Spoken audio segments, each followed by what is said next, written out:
Tu te réveilles lentement, très lentement, tes yeux s'ouvrent à peine, mais le froid, lui, est déjà bien éveillé. Il pénètre tes os, il s'infiltre sous ta peau, comme s'il n'était jamais parti pendant la nuit. Nous sommes en l'an 1315. Personne ne le sait encore vraiment, mais cette année restera dans l'histoire comme le début de l'une des pires famines du Moyen Âge. Tu es allongé sur une paillasse de paille tassée. Elle est humide, lourde, imprégnée de l'odeur de terre et de moisie. La couverture en laine râpeuse te protège à peine. Elle est fine, usée, partagée depuis des années. La maison est silencieuse. Une simple bâtisse en bois et en pierre, aux murs épais, sans isolation. Le feu de la cheminée s'est éteint depuis longtemps. Il ne reste que quelques braises mortes et une couche de cendres grises. Tu inspires profondément. L'air est froid et chargé d'humidité. Dehors, la pluie tombe encore. Elle tombe depuis des semaines, jour après jour, nuit après nuit. Les anciens du village disent n'avoir jamais vu cela. Pas une pluie nourricière, mais une pluie qui détruit tout. Elle noie les champs, transforme les chemins en boue, fait pourrir les graines avant même qu'elles ne puissent pousser. Tu te redresses lentement en prenant appui sur tes mains engourdies. Ton estomac est vide, il l'est presque toujours désormais. Hier soir, le repas se résumait à un morceau de pain dur, partagé entre plusieurs bouches. Un pain sombre, grossier, fait de grains de mauvaise qualité, et encore, certains n'ont même pas eu leur part.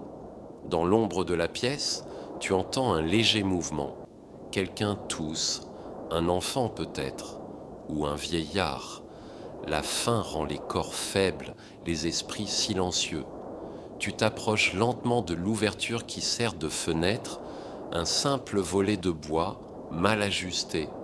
Tu l'écartes légèrement, le village apparaît sous tes yeux, des maisons basses, serrées les unes contre les autres, comme pour se protéger du vent, des toits de chaume détrempés, des ruelles boueuses où l'eau stagne, aucun chant d'oiseaux, aucun bruit joyeux, seulement la pluie et le silence lourd de l'inquiétude.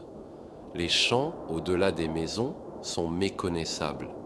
Là où le blé aurait dû onduler sous le vent, il n'y a que de la boue, des sillons remplis d'eau stagnante, des semences perdues. Tu sais ce que cela signifie. Sans récolte, il n'y aura pas de pain. Sans pain, l'hiver prochain sera terrible. Et nous ne sommes même pas encore à la moitié de l'année. Certains commencent déjà à vendre leurs outils. D'autres abattent leurs animaux trop tôt, faute de fourrage.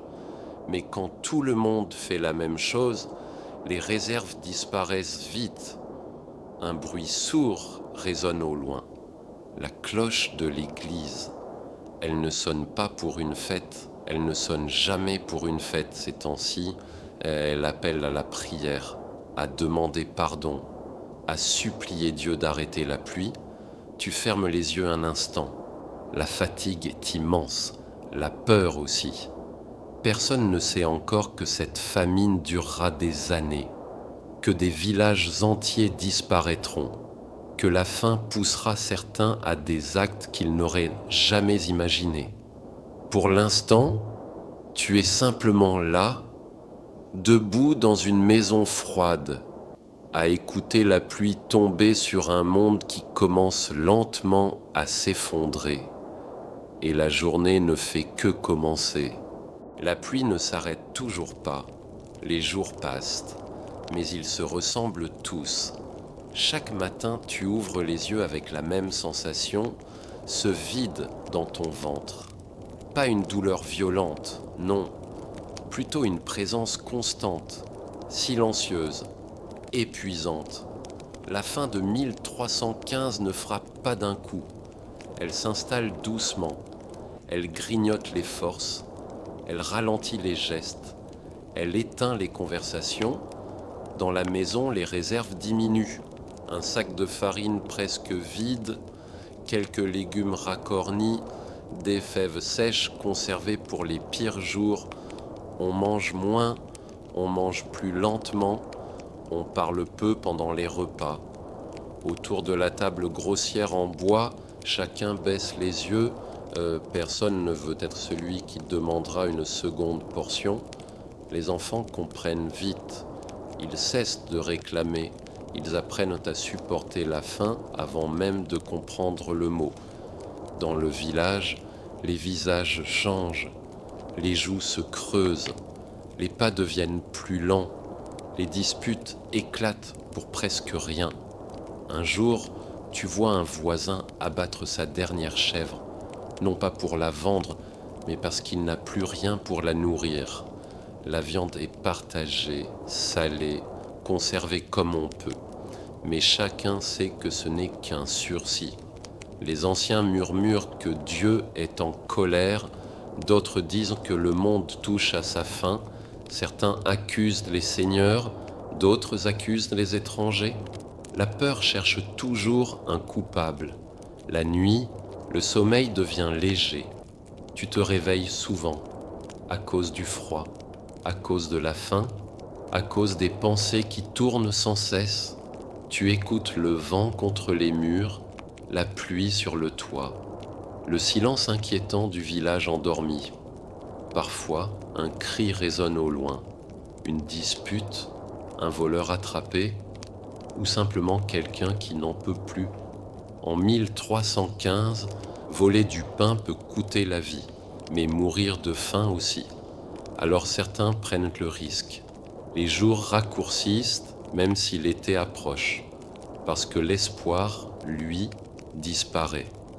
Tu t'allonges de nouveau sur la paillasse, tu resserres la couverture contre toi, tu respires lentement, ton corps est fatigué, ton esprit aussi, et pourtant, demain il faudra encore se lever, chercher de quoi manger, espérer que la pluie cesse, la grande famine ne fait que commencer, et tu es déjà à bout de force.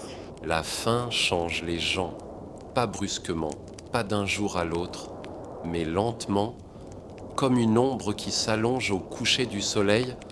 En 1315, tu l'apprends à tes dépens. La morale tient tant que l'estomac est plein. Quand la faim s'installe pour de bon, les règles commencent à se fissurer.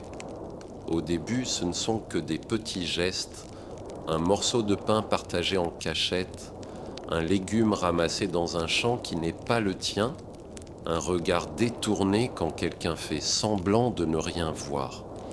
Mais bientôt, cela ne suffit plus. Dans le village, on murmure des histoires inquiétantes. Un sac de grains disparu, un poulailler vidé pendant la nuit, un homme battu pour quelques miches de pain rassis. La nuit devient dangereuse. Les portes sont barrées plus tôt, les fenêtres fermées avec des planches. Même entre voisins, la confiance s'effrite. Tu le ressens toi-même. Chaque bruit te fait sursauter. Chaque pas dans l'obscurité te semble menaçant. Un soir, alors que la pluie cesse enfin, tu vois une silhouette se glisser près des granges du seigneur local. Tu hésites. Dois-tu avertir quelqu'un ou détourner les yeux? Car au fond de toi, une pensée honteuse apparaît. Et si c'était moi la prochaine fois? Dans certaines familles, les choix deviennent impossibles. Nourrir les enfants ou garder de quoi survivre soi-même. Des mères sautent des repas. Des pères s'affaiblissent volontairement. Les plus vieux mangent moins, en silence, comme s'ils acceptaient déjà leur sort. L'Église parle de péché, de châtiment divin, de repentance. Mais quand ton corps tremble de faiblesse, les sermons résonnent creux, des rumeurs plus sombres circulent. On dit que dans certains villages lointains, les gens mangent ce qu'ils n'auraient jamais imaginé manger. Des chiens, des rats, des racines amères, des choses normalement réservées aux animaux. Personne ne confirme vraiment. mais personne ne dément non plus. La nuit, allongé sur la paille humide, tu fixes le plafond invisible dans l'obscurité. Tu penses à demain, à après-demain, à la semaine prochaine. Tu te demandes jusqu'où tu iras pour survivre. Voler, mentir, trahir quelqu'un que tu connais depuis toujours. La faim ne pose pas de questions, elle exige des réponses. Et dans le silence de 1315, alors que le feu s'éteint lentement dans l'âtre, tu comprends une chose terrible. Ce n'est pas seulement le blé qui manque, c'est l'humanité qui s'effrite jour après jour. Tu fermes les yeux, ton souffle est lent, lourd. Demain peut-être tu feras quelque chose que tu n'aurais jamais cru possible. Le pire n'arrive jamais seul. Quand la faim s'installe, la maladie la suit toujours de près. En 1315, la terre elle-même semble malade. Les champs détrempés ne sèchent plus. La boue colle aux chaussures, aux roues, aux espoirs. Les récoltes ratées ont laissé derrière elles autre chose que le vide, des corps affaiblis, des défenses brisées, des villages entiers à bout de force. Tu le remarques d'abord chez les autres. Un voisin qui tousse trop longtemps, un enfant dont la fièvre ne tombe pas, une femme qui ne se lève plus de sa paillasse, puis, un matin, c'est ton propre corps qui te trahit. Tes jambes sont lourdes, ta tête tourne quand tu te redresses trop vite, ton estomac est vide mais douloureux, comme s'il refusait d'accepter l'absence de nourriture. Les guérisseurs parlent d'humeur déséquilibrée, les prêtres parlent de punition divine, mais personne ne parle de solution. Les herbes médicinales manquent, les infusions sont trop faibles, même le repos n'aide plus car il faut continuer à travailler ou mourir. Dans certaines maisons, la mort devient une présence familière, pas violente, pas spectaculaire, juste silencieuse. On s'endort et on ne se réveille pas. Les cloches de l'église sonnent plus souvent, parfois trop souvent pour être comptées. Les enterrements se font rapidement, sans cérémonie, sans force pour pleurer longtemps. La terre est trop humide pour creuser profondément. Les corps sont recouverts à la hâte. Le sol avale les morts comme il a avalé les récoltes. Les champs, eux, restent vides, silencieux, abandonnés, là où il y avait autrefois des voix, des chants, des rires d'enfants pendant les moissons, il n'y a plus que le vent. Et ce silence fait peur, car quand la terre se tait, c'est que quelque chose est profondément brisé. La nuit, tu rêves de blé doré, de pain chaud, de tables pleines. Mais au réveil, il n'y a que l'odeur froide de la fumée éteinte et le goût amer de la réalité. Tu commences à comprendre que cette famine n'est pas une saison, ce n'est pas un accident, c'est une épreuve longue, cruelle, qui n'a pas encore montré son vrai visage. Et pourtant, au fond de toi, une question persiste. Combien de temps encore le corps peut-il tenir avant que l'âme n'abandonne? Tu t'allonges de nouveau, le souffle lent, les pensées lourdes. La pluie recommence à tomber sur les toits de chaume, et avec elle, l'impression que tout recommence encore. Quand la faim dure trop longtemps, l'esprit cherche une explication, et en l'an 1315, la seule explication possible, c'est Dieu. Les églises ne désemplissent plus, pas parce que les gens ont retrouvé l'espoir, mais parce que la peur a pris toute la place. Tu vois des hommes autrefois forts, agenouillés sur la pierre froide, les mains tremblantes, la voix brisée par la fatigue. Les prêtres parlent fort, ils promettent que la pluie cessera, que la famine est une épreuve, que ceux qui souffrent seront récompensés. Alors les gens prient, longtemps, désespérément. On organise des processions, des villages entiers marchent pieds nus dans la boue, portant des croix en bois, des reliques, Des bougies qui s'éteignent sous la pluie. Les chants montent dans l'air humide, lent, grave, presque hypnotique. Tu marches toi aussi, parce qu'il faut croire en quelque chose, parce que ne pas croire serait pire encore. Mais les jours passent, et rien ne change. La pluie tombe toujours, les champs restent morts, les ventres restent vides. Alors une autre peur apparaît, plus silencieuse, plus dangereuse. Et si ce n'était pas Dieu, mais les hommes? Les rumeurs circulent vite quand la faim ronge tout. On murmure que certains cachent du grain, que des marchands mentent sur leur stock, que des voisins mangent mieux que d'autres. Les regards changent, la méfiance s'installe. Un sac de farine devient une raison de haïr, un pain devient une provocation. La nuit, des granges brûlent, des portes sont forcées, des cris éclatent dans le noir. Personne ne veut voler, mais tout le monde veut survivre et parfois la frontière disparaît. Les faux espoirs se multiplient. Des guérisseurs promettent des miracles, des charlatans vendent des poudres inutiles, certains jurent avoir vu des signes dans le ciel. Tu veux y croire, même un instant, parce que l'espoir, même faux, réchauffe un peu plus que le froid. Mais au fond de toi, tu sens que quelque chose s'effondre. Pas seulement les récoltes, pas seulement les corps, c'est le lien entre les gens, la confiance, la communauté. La famine ne tue pas seulement par la faim, elle transforme les hommes. Et quand la nuit tombe, que le feu crépite faiblement dans l'âtre, tu te demandes en silence, qui serons-nous quand tout cela sera fini?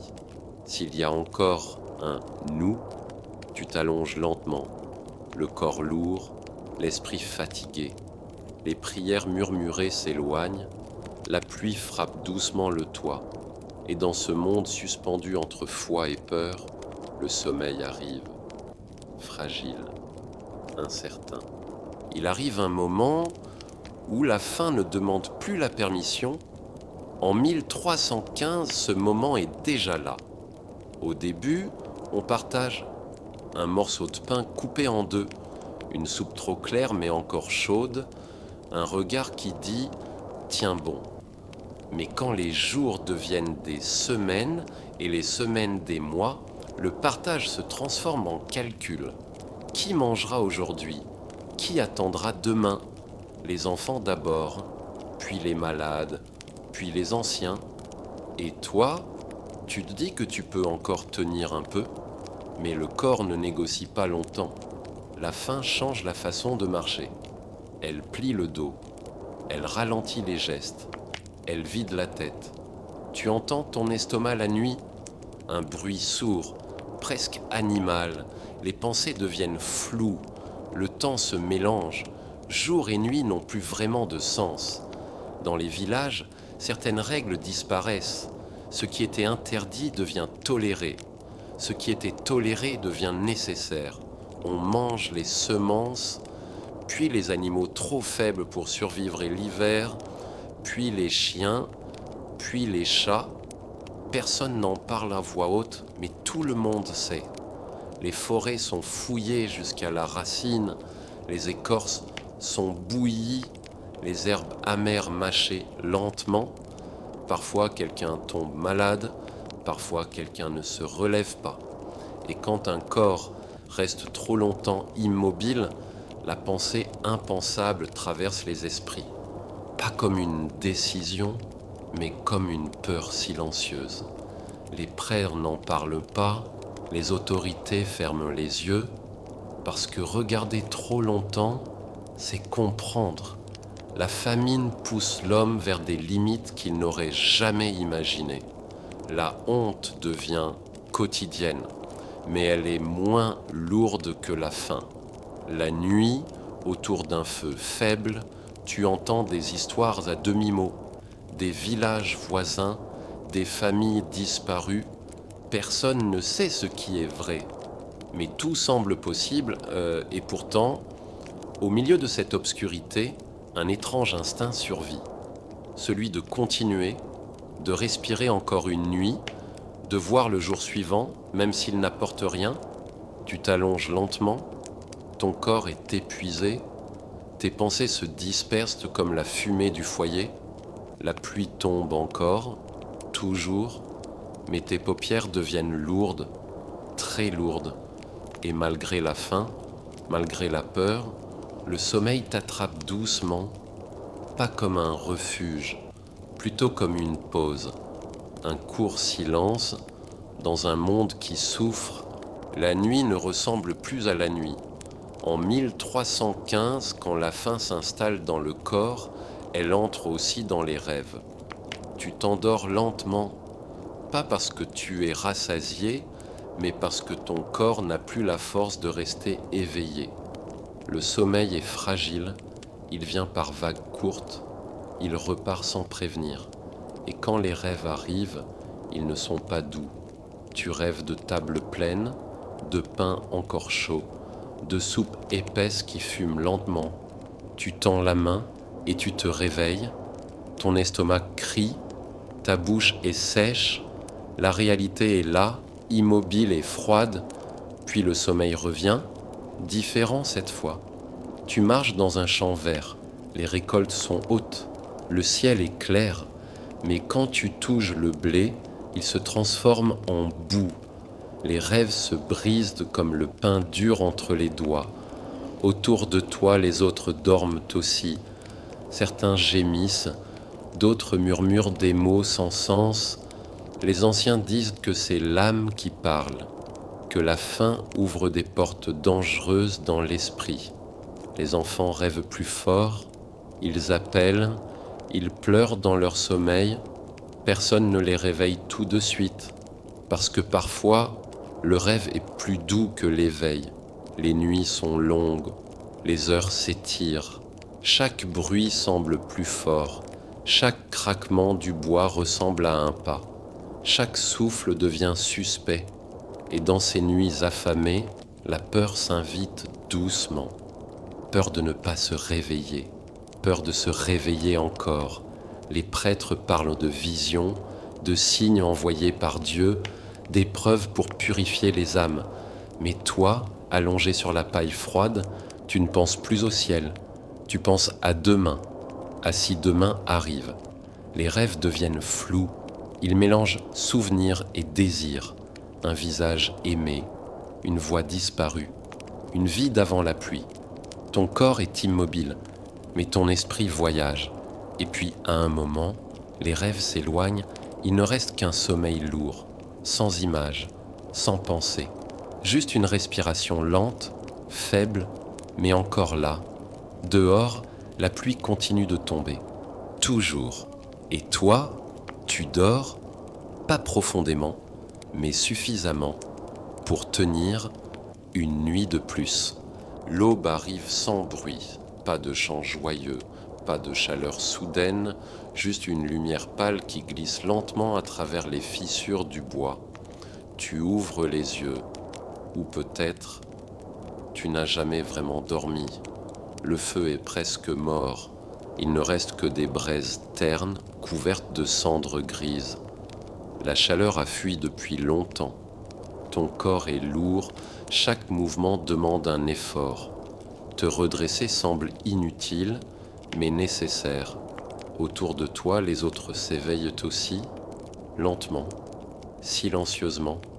Personne ne parle, les mots coûtent trop d'énergie. Les visages sont creusés, les yeux cernés, les joues trop maigres pour l'hiver. Un enfant tousse, une toux sèche, profonde. Personne ne réagit immédiatement, non par cruauté, mais par épuisement. Tu poses les pieds sur le sol froid. La terre battue est humide, la nuit a encore gagné. L'odeur du matin est la même que celle d'hier. Fumée froide, paille humide, corps fatigué.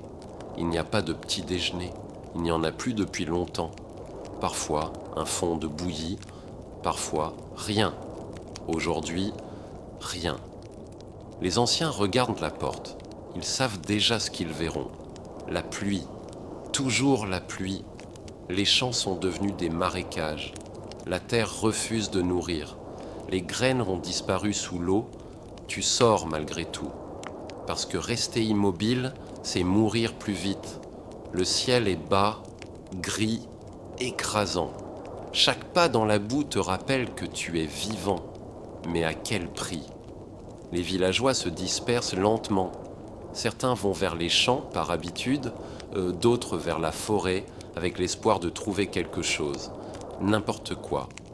Racines, écorces, herbes amères. Même les chiens semblent hésiter à bouger. Ils sont aussi maigres que les hommes. Les cloches de l'église sonnent faiblement. Pas pour célébrer, pour rappeler que le jour a commencé. Mais ce jour n'apporte rien de nouveau. Les prières sont plus courtes maintenant, plus silencieuses, comme si même Dieu écoutait moins. Tu observes tes mains. Elles tremblent légèrement. Autrefois, elles travaillaient dur. Aujourd'hui, elles luttent simplement pour rester ouvertes. Et pourtant, tu continues. Parce que tant que le soleil se lève, même sans promesse, il reste une raison de respirer. L'aube est là, vide, mais réelle. Et toi aussi. La journée avance, mais sans direction. Tu marches, non pas parce que tu sais où aller, mais parce que rester immobile fait trop réfléchir. Dans le village, quelque chose a changé. Ce n'est plus la peur, c'est l'acceptation. Les gens parlent moins, ils ne demandent plus « et demain ?» Ils vivent maintenant. Une femme partage le dernier morceau de pain dur avec son voisin. Personne ne dit merci, le geste suffit. Un vieil homme s'assoit contre un mur de pierre, il ferme les yeux, pas pour dormir, juste pour se reposer de la faim. Les enfants ne jouent plus, ils observent, silencieux, comme s'ils avaient grandi trop vite. Dans les champs, certains ont cessé de travailler, la terre ne répond plus. Elle est froide, sourde. Tu comprends alors que les choix ne sont plus grands, ils sont simples et lourds. Manger aujourd'hui ou garder pour demain, rester ensemble ou s'isoler pour économiser, espérer ou simplement accepter. La nuit approche encore une fois, plus vite qu'avant. Le ciel devient d'un gris profond. La pluie cesse enfin, mais trop tard. Tu retournes à l'abri. Le feu est rallumé faiblement, juste assez pour ne pas oublier la chaleur. Les corps se rapprochent, non par peur, mais par besoin humain. Quelqu'un murmure une prière. Une autre personne écoute, sans y croire vraiment, mais sans s'y opposer. Et toi, tu ressens quelque chose de différent. Pas de la tristesse, pas de la peur, une fatigue douce, comme si ton esprit comprenait enfin qu'il n'a plus besoin de lutter ce soir. La famine continue, mais cette nuit, tu peux te laisser aller. La nuit est tombée, pas brusquement, doucement, comme une couverture posée sur le monde. Le feu crépite faiblement, un son régulier, apaisant. Dehors, le vent a cessé, la pluie aussi. Pour la première fois depuis longtemps, le silence n'est pas menaçant. Tu t'allonges, le sol est dur, la paille rare, mais ton corps n'exige plus le confort, seulement le repos. Autour de toi, les respirations deviennent lentes, une, puis une autre. Le village s'endort ensemble, pas par choix, par nécessité. Tes pensées ralentissent, les images de la journée se mélangent, les chants, la boue, les visages. Puis tout devient flou. Tu inspires profondément. L'odeur de la fumée, du bois, de la terre humide. Tu n'es plus dans la lutte, tu es dans l'instant. Maintenant, tu laisses tes épaules se détendre. Tes mains deviennent lourdes, tes paupières aussi. Tu n'attends plus demain. Tu accueilles simplement le sommeil, et tandis que la famine continue ailleurs, ici, dans ce moment précis, tu es en sécurité. Alors maintenant, tu fermes lentement les yeux, tu laisses le feu crépiter, le monde s'éloigner, et doucement, très doucement, tu t'endors. Bonne nuit, que ton sommeil soit calme et profond.